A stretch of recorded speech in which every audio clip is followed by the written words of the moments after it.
from the All Indiana Podcast Network. It's time for real conversation about the real issues that affect our communities. Poverty, education, equality, and more. This is Real Talk. Real Talk with Rev Charles Harrison. Welcome to Real Talk on the All Indiana Podcast Network. I'm Rev Charles Harrison, and on this episode, we're going to be talking about the recent violence in Indianapolis over the last 12 days in our city. We have seen a surge in violence in the city of Indianapolis and in Lawrence, and sadly, we have had a 3-year-old boy killed.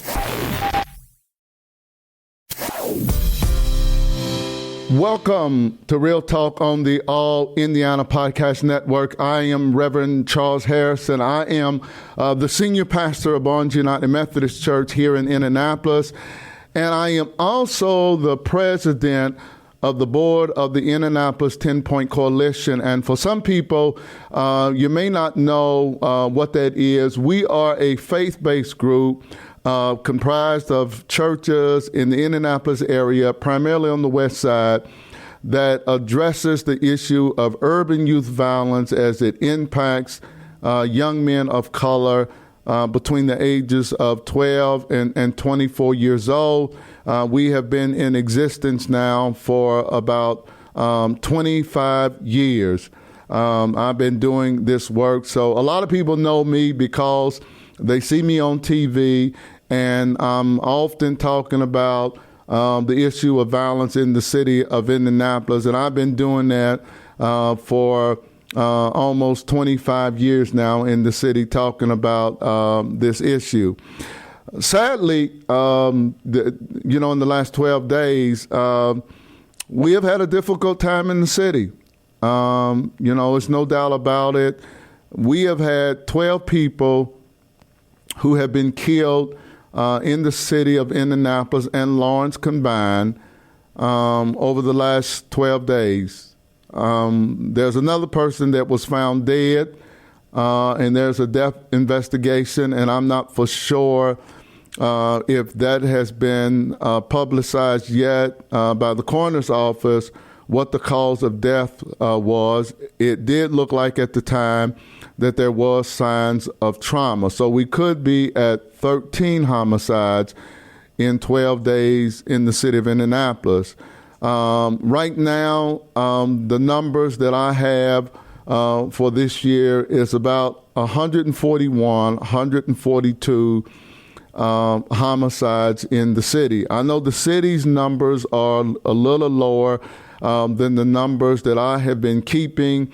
And I know that Rick Snyder from the FOP is keeping numbers too, as far as shootings, stabbings, and homicides in the city. So it looks like the 2024 numbers are similar to the 2023 numbers as far as homicides and shootings and stabbings. They're close. They're down from the 2020 and 2021 numbers. 2021 certainly was the record-breaking year of homicides in the city of Indianapolis, when we ended the year with about 272 homicides that year. So that's been the record-breaking year.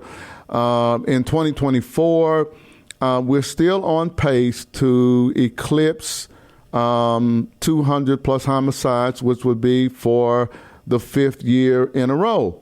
And certainly I am concerned about where we are. I'm really concerned that we had a 3-year-old boy that was killed with a 22-year-old up around the 75th and Shaylin area in Indianapolis.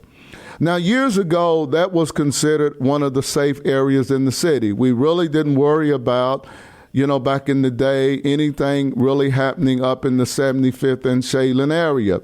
But that's not the case anymore. I've had conversations with IMPD, and the 75th and Shaylin area is now one of the hotspot areas in the North District of IMPD.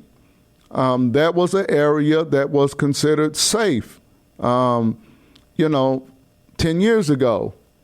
But now the dynamics have changed in an area like 75th and Shadeland. You can really say the same thing about a lot of areas in the city of Indianapolis. Areas that used to be considered safe areas where we were not having shootings and homicides in the city, now we are. We're seeing a lot more homicides on the south side of Indianapolis. We're seeing a lot more shootings, stabbings. The same can be said for the north side of Indianapolis. We have always had problems in what we call the urban core. And in those areas, in the 25 years that I've been doing 10 Point, those areas have always been hot. When you talk about the Hallville area, when you talk about around the 29th and MLK area, when you get in to Crown Hill, used to be Highland Vicinity was hot. Used to be Mapleton Fall Creek. When you go on the east side of Indianapolis, when you get into the Martindale Brightwood area, 25th and Keystone, 34th and Keystone, 38th. And Sherman in about a mile radius, down at 10th and Rural in that area, about a 1 mile radius. You get over to 42nd and Post Road, which we just had 3 people killed. What was that, 8, 9, 10 days ago at 42nd and Post Road. It just happened to be across the street in the Lawrence area. If it would have been a little further south, those 3 homicides would have been included in Indianapolis' homicide. That's how close it is, and that's how volatile it is right now in the city when it comes to the level of violence that we are seeing in Indianapolis. I know the numbers are down a little bit from 2021 and 2020, but the numbers are way up compared to where they used to be when we talk about what the numbers used to look like in 2000 and 2012. So from about 2000 to 2012, we probably averaged about 96 murders a year. When you look at all of those years and combine the number of murders in each of those years, it came out to about 96 murders a year, about 114, 15 homicides a year, way down compared to where it is today.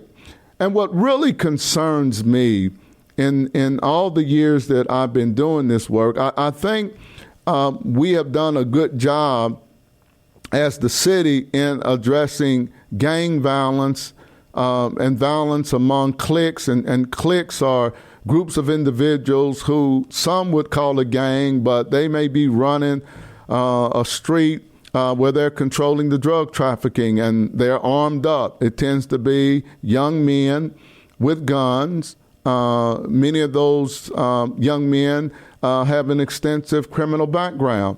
Some have not finished school, and they're living in hopelessness. They don't see a life beyond, where they live at, and that is sad.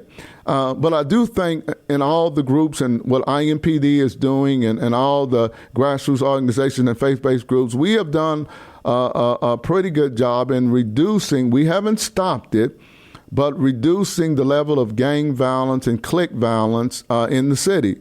I think, our struggle is always with the drug trafficking violence because it has become the underground economy in our city. And the drug trafficking is just everywhere. It's everywhere. It has spread now beyond the urban core. I think that's why you are seeing more homicides and shootings and stabbings in traditionally safe areas of Indianapolis, on the south side of Indianapolis, now on the north side of Indianapolis that used to be safe areas of the city.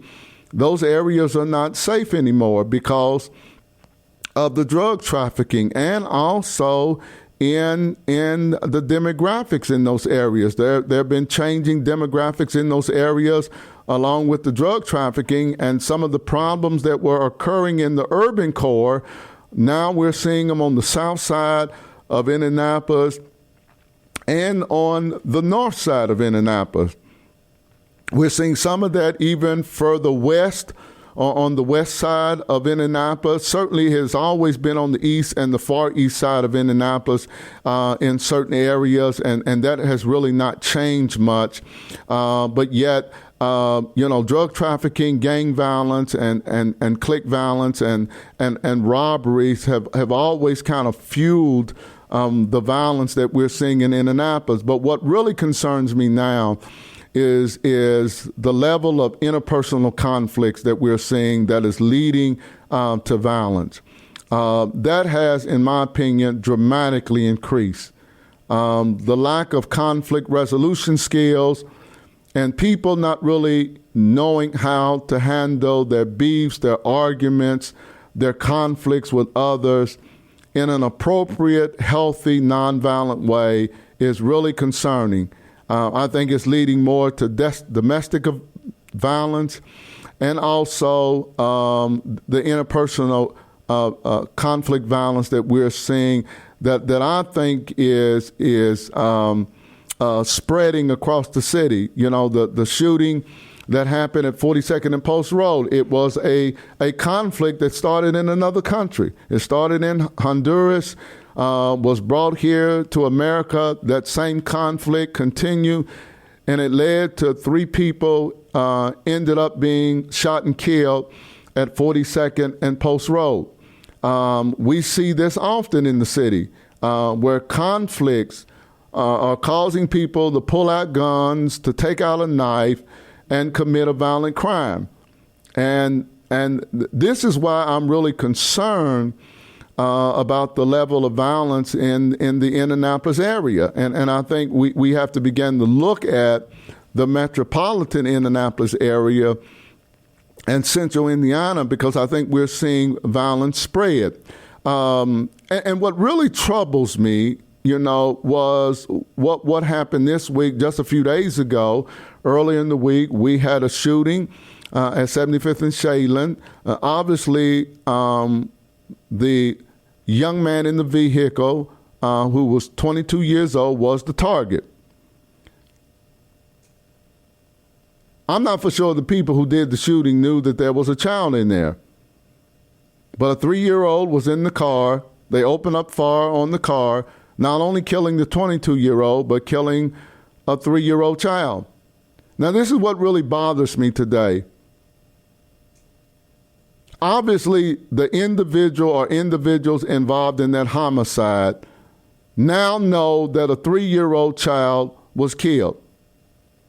I believe that there are people in the city who knows who committed this horrendous crime of killing a 3-year-old child. Armani is now dead. A 3-year-old has been killed. Nobody, to my knowledge, has come forward.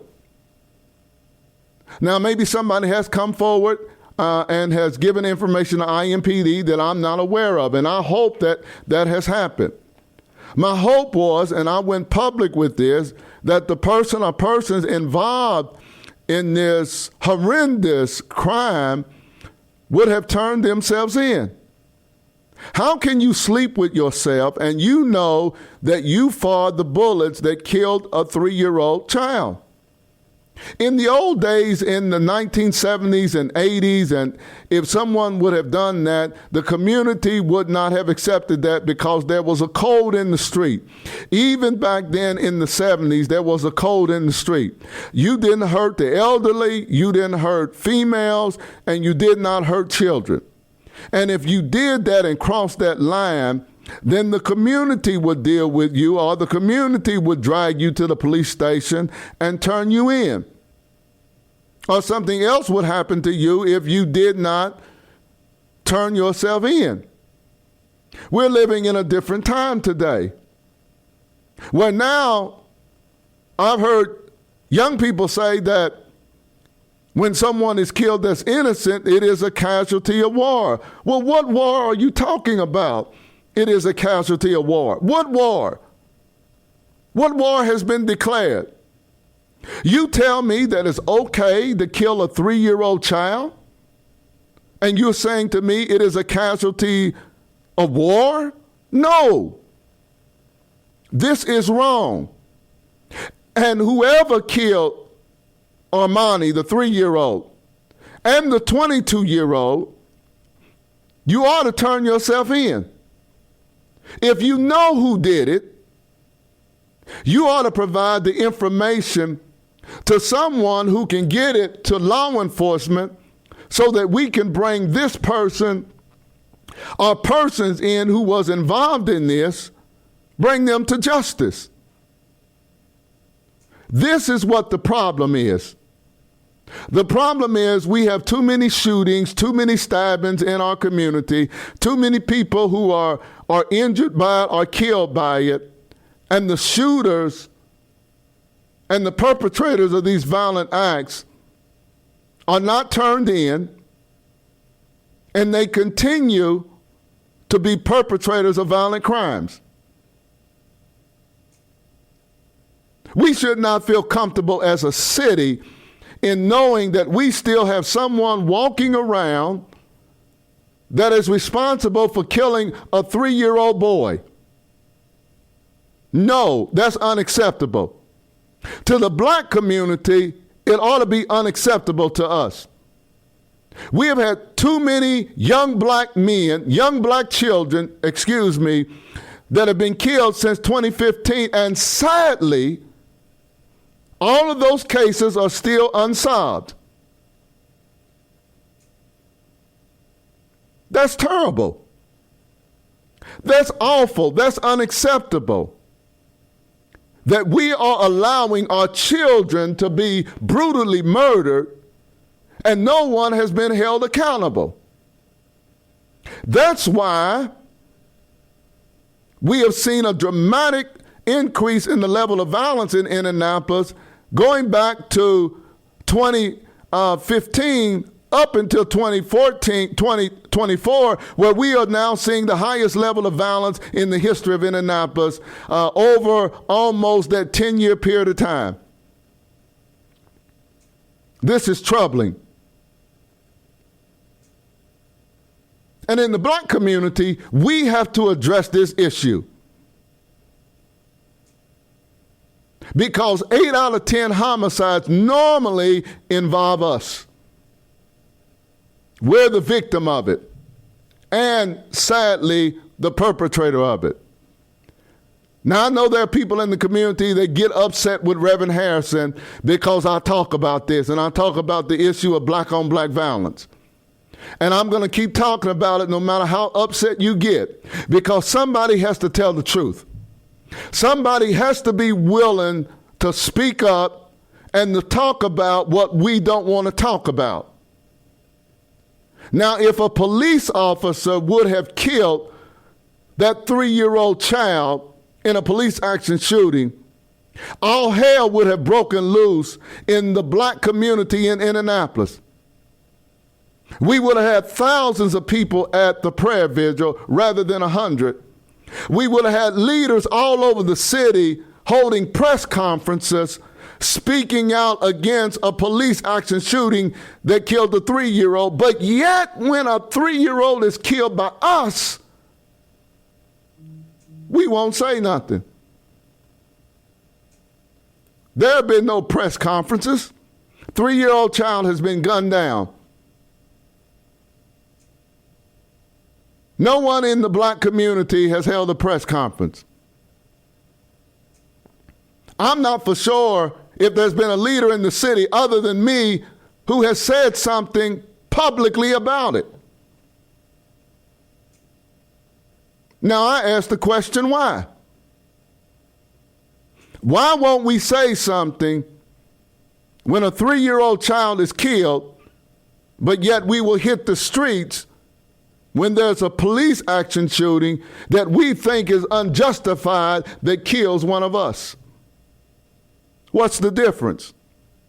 Why is there not an outcry that a child has been gunned down in a car? Where are the voices? Where are the voices that are clamoring for justice? Where are the voices of outrage that are demanding that the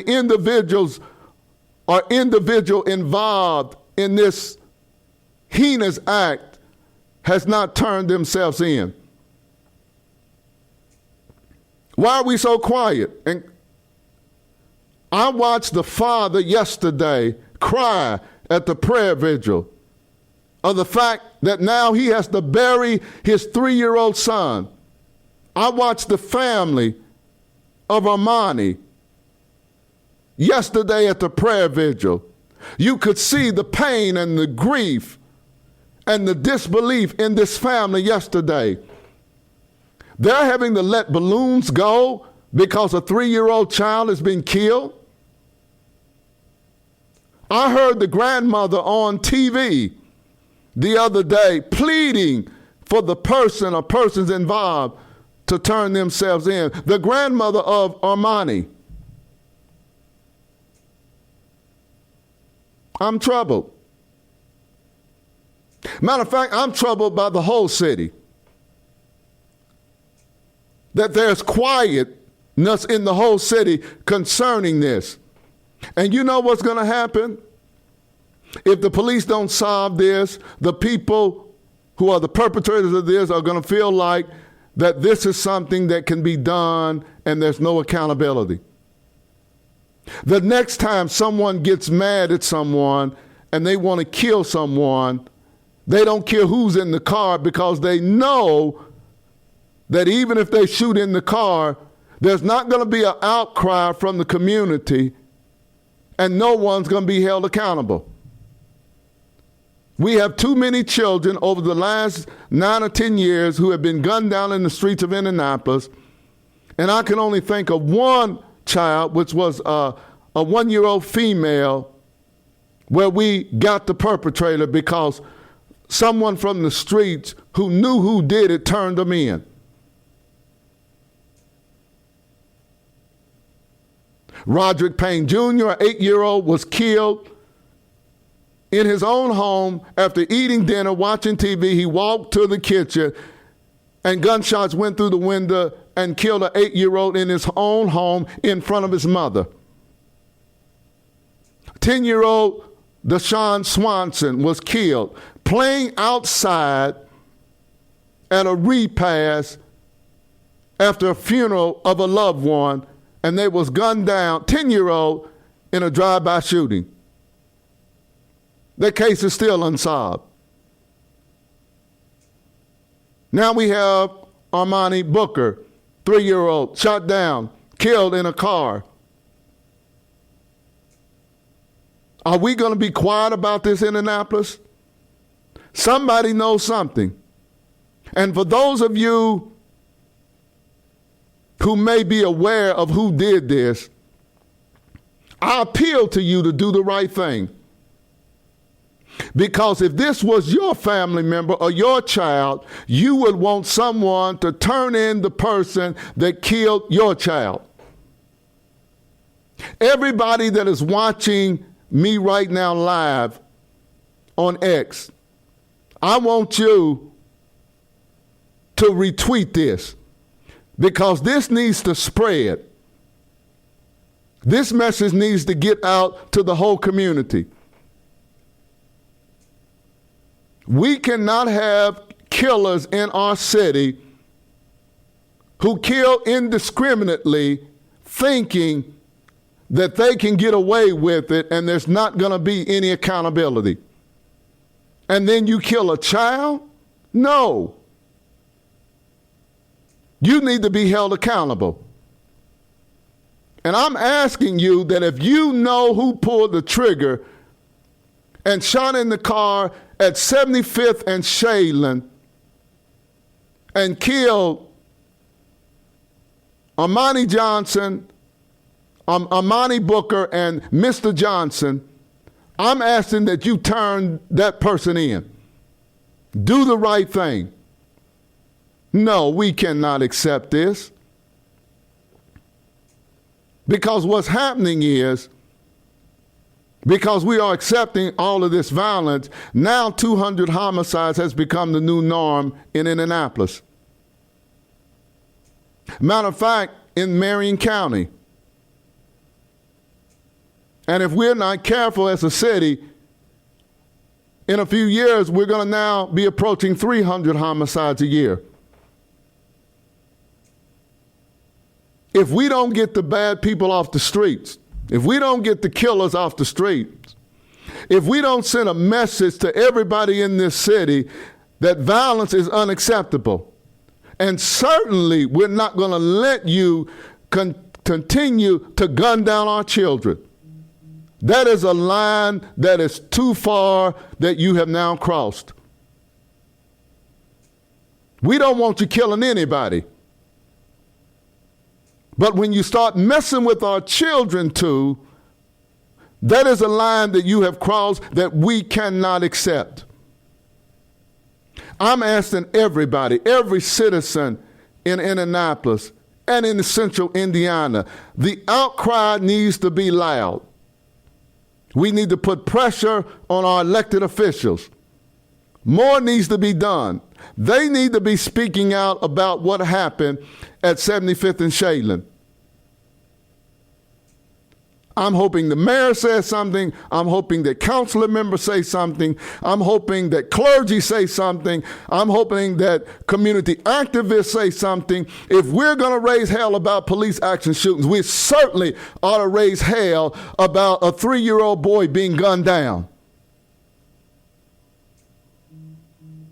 We cannot live in a society where people have no moral compass and no regard for the sanctity of human life, where they feel like that they can kill indiscriminately and will not be held accountable.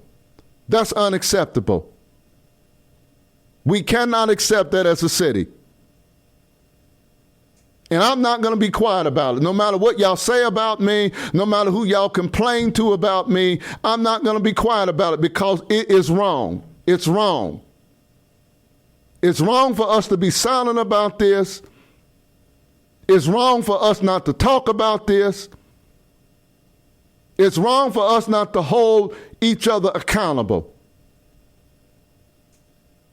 Regardless of the color of the skin of the child, no child should be the victim of senseless violence. That is a line that we ought to say cannot be crossed by anybody. No, we don't want no violence. No, everybody's life is important. That's why we got to do more as a city to end this madness. This is madness.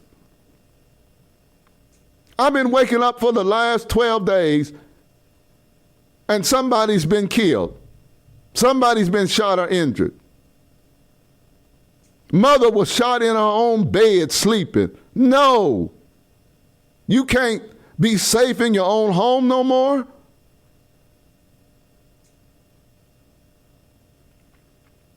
Because people are going to start shooting indiscriminately? No. You know family members that you have that are off the chain. And then I want to get into the family members who have guns around your home and you don't secure those guns, and we now have children that are playing with these guns and shooting and injuring or killing themselves. Yeah, we ought to hold you accountable, parents, because you ought to know better. Nobody's trying to take away your gun, but if you're going to have a gun, secure that gun so a child cannot get to that gun and shoot themselves. Whether it's you, mom, or whether it's you, dad, or mom, or your boyfriend, secure those guns. We have children losing their life in this city, and this just makes me just want to cry. I do.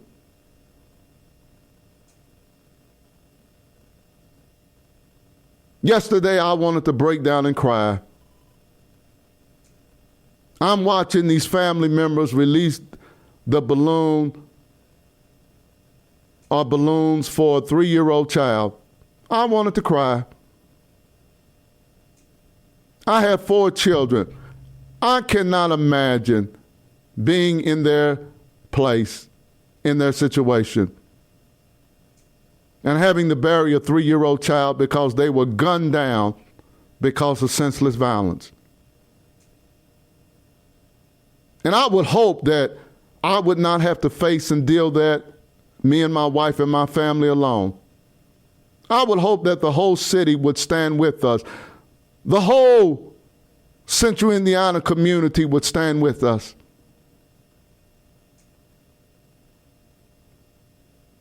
No, this is unacceptable. And I pray and I hope Indianapolis and the metropolitan Indianapolis area that we will say enough is enough. No, this is enough. We cannot accept this. Once again, if you know who did this, I'm asking you, even if you reach out to me, 317-281-3035. Give me a call if you don't want to call the police, because I'm a tell. Because the person or persons that killed Armani Booker need to go to jail. You're going to fire shots in a car and kill a 22-year-old and a 3-year-old. No, you don't need to be walking among us. I know I'm a minister, and the Bible says you got to reap what you sow. Yeah, we'll be there for you in jail and do jail ministry to help save your soul. But you must be held accountable for killing that child and that 22-year-old. No, you cannot walk the streets of Indianapolis. No, because you're too dangerous. Because you know now that you killed that boy. Do the right thing and turn yourself in. I'm asking everybody that's watching this live now or will watch this, I'm asking you to retweet this. I'm asking you to spread the word. We need to bring justice for this 3-year-old. We need to say with a loud voice, this is unacceptable. Enough is enough. We're not going to tolerate this. Let your elected officials know how you feel, because we need to hear from them. They cannot remain silent. They need to speak with one voice that this is not going to be accepted in Indianapolis. We cannot tolerate this. I'm believing for better days, but we will not have better days in this city until we get these killers off the streets. I don't want to just put people behind bars. No. There are hundreds of us groups out here that are trying to help people get on the right path. But once you decide to pull the trigger and you kill someone, then you have crossed the line. And now we got to deal with you in a different way.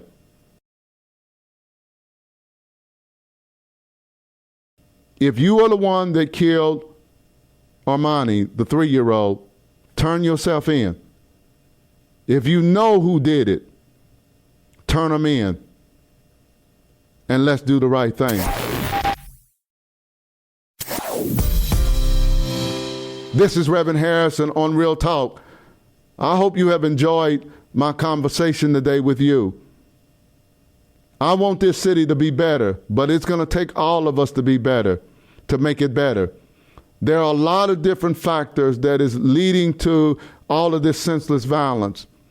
And I believe it's going to take all of us working together to address all of these root causes that ends this madness, because it is madness, so that we can make this a safer and better city for all of the residents, so that we will not have to get on a podcast and talk about a 3-year-old being killed or a 22-year-old being killed, that there will be better days ahead for all of the families in Indianapolis.